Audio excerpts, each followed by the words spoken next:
Good afternoon. It all started by accident, really. The Homo Promos Zoom Theatre project, the biggest collective exhibition of LGBT plus theatre ever, and a major reclamation of our historic dramas.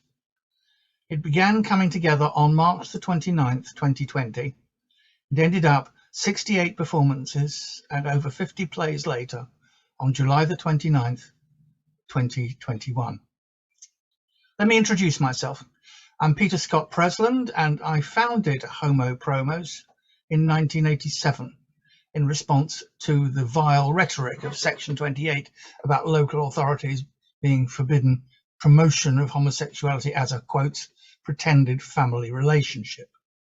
Superficial queen that I am, I thought, Homo Promos, what a great name for a theatre group. And here we are, 34 years later and 18 years after the repeal of Section 28, still going strong. We defined the essence of a queer company by its relationship with the community it served. That's why we promoted so many benefit gigs for Outrage, for ACT UP, for immigration groups and for GLAD Gay Legal Advice. That's why we went as a company on marches against Section 28 for reduction of the age of consent, on Pride marches as a group when Pride was a movement and not a market like it is today. We have found the last 10 to 15 years harder for a variety of reasons. The Fringe, where we performed, got more commercial. It was more expensive to put plays on. The very notion of community, a one-size-fits-all community, has disappeared, and we are riven by culture wars. There are hardly any traditional gay venues left. Who was Homo Promos for? What could we contribute? Who would want to see a bunch of old queer farts raking over dead issues? We were being swept aside by social history. And it was the past which I, for one, retreated into with an enormous project called A Gay Century. It also represents a retreat from simpler, earlier community involvement, or so I thought. It's a cycle of 17 one-act chamber operas covering 1900, Death of Wilde and Victoria, to 2001, the first experimental civil partnerships which Ken Livingstone introduced as Mayor of London. Originally, it was going to be one per decade, but it grew out of hand, and there may be more to come. They try to come at gay history, and I use the word gay because they are mostly about men, from some oblique angles. And then came COVID. Cast your mind back to February 2020 and news of this strange new virus out of China. There started to be talk of quarantine, lockdowns, all sorts of restrictions. Suddenly there was this strange new internet thing called Zoom, which nobody'd heard of or knew how to use. I started to get invitations to Zoom meetings. So I saw and seized an opportunity. Why not start play readings? Why not try out the scripts for A Gay Century and see if they work as dramas? I've always believed that the greatest operas work because they have great librettos, and a libretto has to be distilled in order to be set to music, so it can't be very long. At this stage, I had 13 and a half libretti ready. I had an address book full of actors, queer actors, and friends. Would you like to help me try out these texts? It was remarkable how many wanted to be part of the project. There was a sense of dread, of things about to come to an end, work drying up. And it came to pass. The first lockdown was announced to start on March the 22nd, I think. We opened on March the 29th with a double bill of 1900, Two Queens, where Victoria visits Wilde on his deathbed and turns out to be Lady Bracknell, and 1907, The Jewels, about the theft of the Irish crown jewels by a sadomasochistic cabal in Dublin Castle. First audiences were by invitation to all my friends and gradually grew over the weeks. It became a regular social event too, with chat and discussion and lots of red wine. We became a family. We found a community again. It was hectic. There were 3 plays planned but unwritten, and with complete foolhardiness, I advertised them for performance without a word set on paper. As a result, I had to write a play a fortnight to meet the deadline. But we did it, and we finished reading that first cycle in April 2020. In the process, we'd learnt some things about Zoom, its strengths and limitations. We learnt about gallery and speaker view and what worked for what plays. We discovered that Zoom was mostly crap at music and sound effects if you tried to speak at the same time. And we realised that you could use camera in different ways. What started as simple script reading ended up as semi-staged. We also discovered that you could record it and edit it and post it on YouTube. We were pushing towards a new hybrid art form, somewhere between theatre and film, full of possibilities and shockingly intimate. To illustrate how far we've come, I'm going to show you a fragment of the two versions we made of 1932, The Berlin Boy, a much harsher version of Cabaret, a version which is basically about sex tourism in the shadow of Nazism. At the end of the play, Pauli, the Berlin Boy, abandoned by the older Englishman Gerald, enters into a marriage of convenience with his best friend, a communist lesbian called Lottie. This was recorded in May 2020.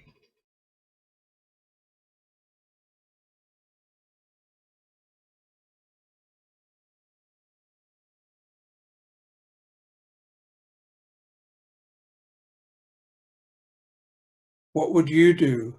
How could I take him back to London? They don't like foreigners in Isleworth.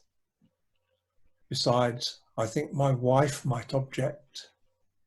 He goes through his pockets, produces 2 passports, weighs between the 2. Gerald Hamilton, Cosmo Fanshawe. I rather like the name Cosmo. New name, new phase, new life. He picks up his suitcase and exits. A lights change. Wedding music. Pauli and Lottie enter solemnly dressed as bride and groom. They turn up stage and freeze. As they do so, the Nazi from before, now a high official in the Interior Ministry, steps into a spotlight. He is looking intently at the sheets of paper which Gerald handed to the apparatchik a few months earlier. There is a note attached to the front of them by paperclip. He peers at this to try and identify illegible handwriting. Slowly.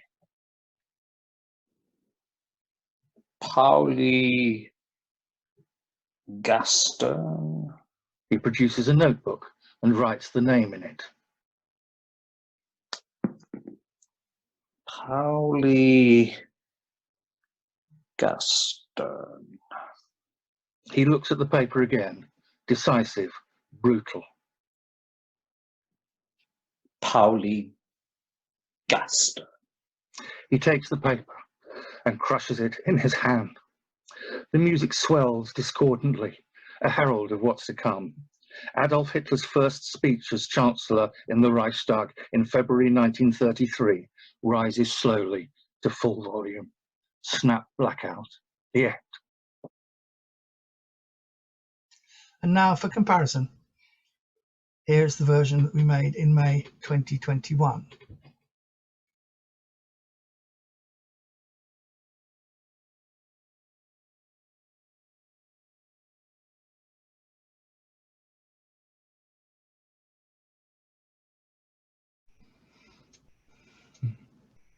The conversation left a lot to be desired, but the intercourse was bliss.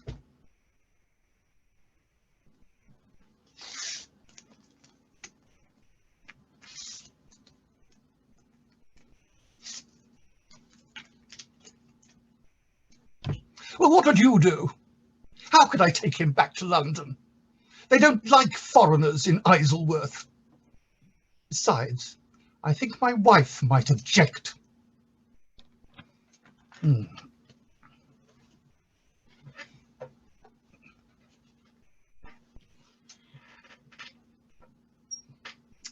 Gerald Hamilton, Cosmo Fanshawe.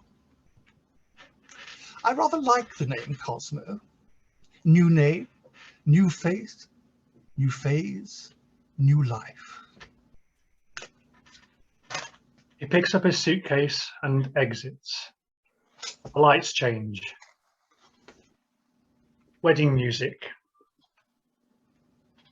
Pauli and Lotto enter solemnly dressed as bride and groom. As they do so, the Nazi from before, now a high official in the Interior Ministry, steps into the spotlight. He is looking intently at the sheets of paper which Gerald handed to the apparatchik a year earlier. There is a note attached to the front of them by a paperclip. He peers at this to try and identify illegible handwriting. Pauli Gaston.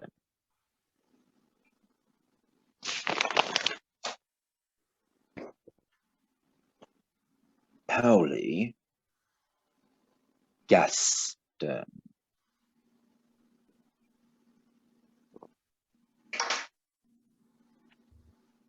Pauli Gaston.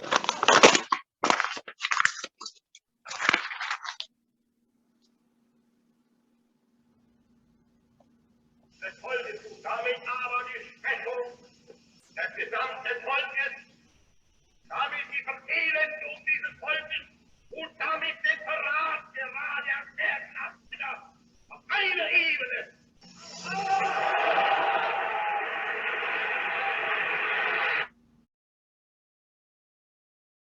I hope you can see what I mean about the difference, about stripping out stage directions and allowing the thing to work as a visual story. Having done the cycle twice and gone through a brief respite in the summer of 2020, I realised there was another opportunity. Homo Promos and its predecessors 1 in 10 and Consenting Adults had unrivalled archive of nearly 50 years of scripts. Why not do these on Zoom and create some living history?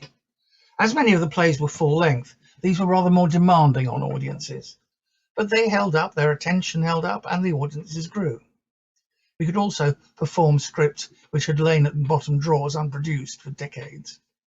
Some of these were of great historic importance, such as Antibody, the first play in the world about HIV/AIDS, which we done in October 1983.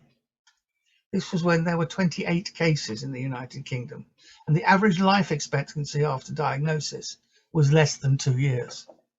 Safer sex advice at that stage was, don't sleep with Americans. In this context, therefore, this is part of the dying protagonist William's speech to camera, when he makes a passionate plea for gay men to protect themselves.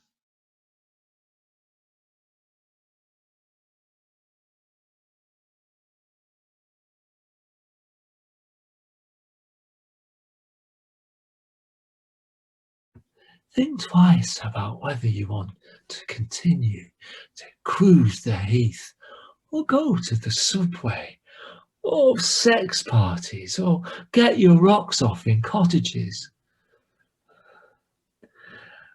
I probably got this at a sex party.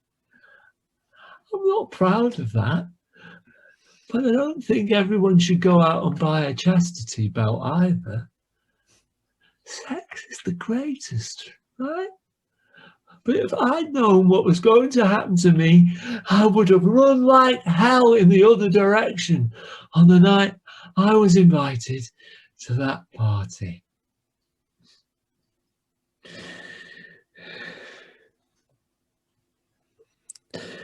Well, there's no use crying over spilt bodily fluids. Not a damn thing I can do about it now. But even if it's too late for me, it's not too late for you.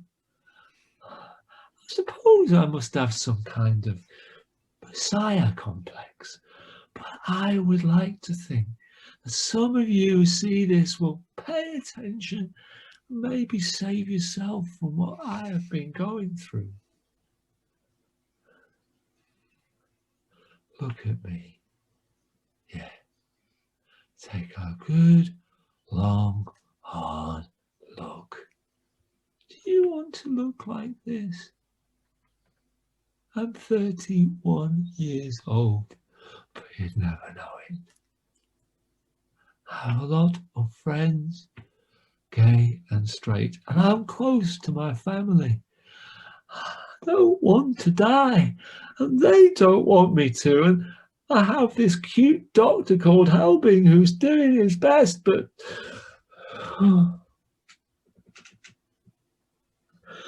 oh, to hell with me. Yes, indeed, to hell with me. I don't matter, but you matter. So let's get back to you. You have to take responsibility for yourself, for your own health, for the health of those around you. We don't know what the hell's going on, but there is such a thing as protection. If it's raining, you get an umbrella. You can still have other kinds of sex apart from shagging. Do I have to spell it out? Use your imagination. And if you still want to screw, why not use a condom? We know they work against other STDs. Why not this one? Try it. There was also leather, which the brewery at the Finborough Arms tried to ban in 1990. It was the first play about male rape and about gay domestic violence, set in the context of political violence of the time and of consensual S&M by contrast. This is the finale of that play.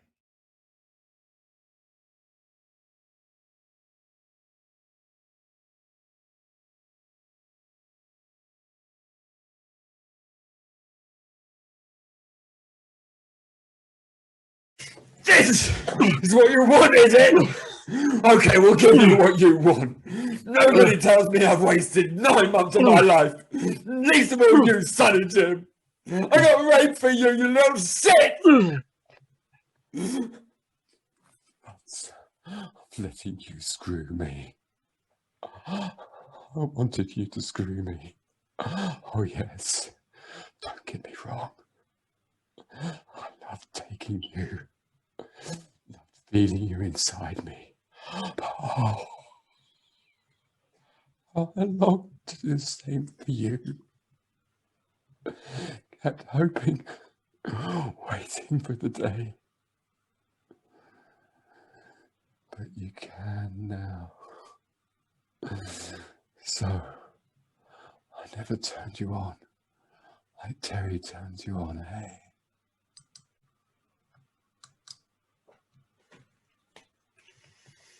Now, we get down to it. Rock bottom. All the things he lied to me about. Couldn't handle it. There's too much you couldn't handle, my lad. That's your trouble.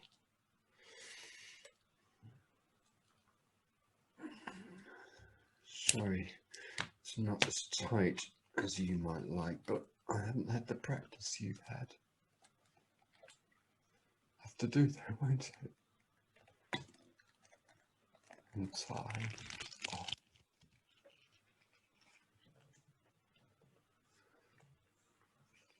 And the Boy Scouts. Never knew knots would come in so handy.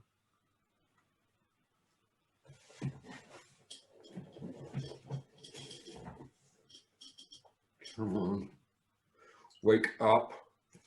Wake up. I want you awake for this. That's better. I want you to know what's happening.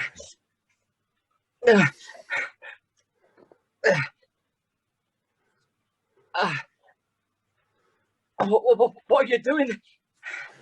What you've been wanting all these years. Over a period of 9 months, we created an unrivaled video archive of queer theatre.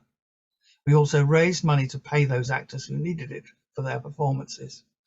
We're already forgetting how hard this time was for the theatre community. We fought isolation and provided literally a lifeline to audience members under severe mental strain. We discovered that our new Zoom community stretched over the country and you could perform from anywhere. We had regular actors in Hastings and Hebden Bridge, as well as London. When we performed plays by American writers such as Tim Mason and Terry Baum, they were able to drop in and introduce the work from New York or San Francisco. And our audiences grew equally cosmopolitan. We had people from Wales, from Scotland, from Northern Ireland, and most memorably, some young men from the back of a bus in Brazil. And perhaps most important, Zoom offers a future for two things. For plays written especially for the medium, which has already been happening, and the other is for reclaiming yet more plays from the past. There's the whole repertoire of gay sweatshop theatre for both the women's and the men's companies. There's Blue Lips, Brixton Fairies, Ladies Present from Liverpool. How many of these scripts even survive? Theatre is such a fragile, ephemeral medium. But Zoom offers the most economical way of presenting such plays again, and the most accessible way for audiences to experience them, wherever they are and whatever mobility impairments they live with. I hope that what we have done has shown the possibilities and paved the way for a new wave of explorations. Finally, if any of you are interested in the texts of A Gay Century, the first 10 plays have just been published by Conrad Press, covering the years 1900 to 1962, and are available from me at homopromos.gmail.com. Here it is. You can get a copy, as I say, from me by just emailing me at that address, or it'll be available on Amazon.